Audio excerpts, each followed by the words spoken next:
By every estimation, this loss tonight is going to sting for a long, long time. This was sadly one of the, if not the closest World Series ever played. I don't know what else would even uh, hold a candle to it. The fact is, this was something extraordinary, and for the Blue Jays to lose with all these opportunities to win is about as gut wrenching as it gets.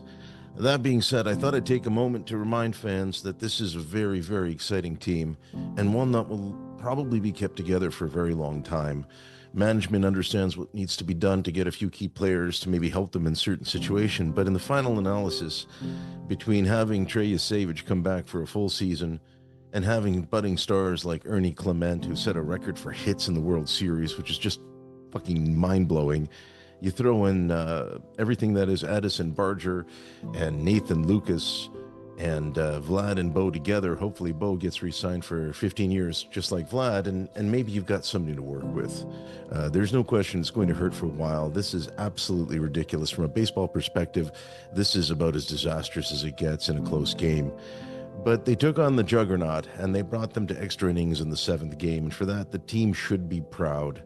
This is an incredible group of baseball players, and if management is smart and understands how to deal with the payroll and keep them all together, there's an opportunity here for them to be successful for many, many years to come. So if you're a Blue Jays fan and you're in a great deal of sorrow and pain, just remember, this is a sign of very, very good things to come. Nobody expected them starting out of the gate the way they did to even be in this position.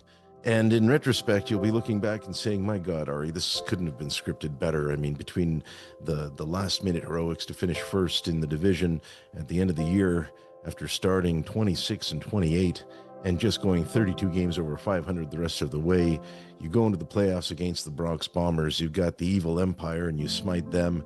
You take on your expansion cousin, Seattle Mariners, and you end up showing them who's boss, only to lose after having not one but two chances at home to win. It is a distinctly Toronto thing that we lose the way we do in this city. And unless you actually live in Toronto and have lived long enough like this old man, you probably don't fully understand just how, well, unsurprising the outcome is. We've come to kind of appreciate that if Murphy's Law exists in any form or fashion around these parts in Canada, it usually happens. Just ask the Edmonton Oilers and the Toronto Maple Leafs. So in moments like these, the only key that any of us, I think, can turn to as a hope for the future, the only inspiration, is the fact that this is a very young and exciting team with a great deal of promise and pitching arms, and hopefully they'll be back with something to prove next year. Given how difficult it is to win, I won't be surprised if they'll never get this close again, but then I've been wrong before. We were wrong about them from the start. Many of us, including myself, picked them to finish close to last in the division, even with the signing of Vlad, and instead they turned it around and went on an inspirational ride, one that will be remembered for a very long time to come.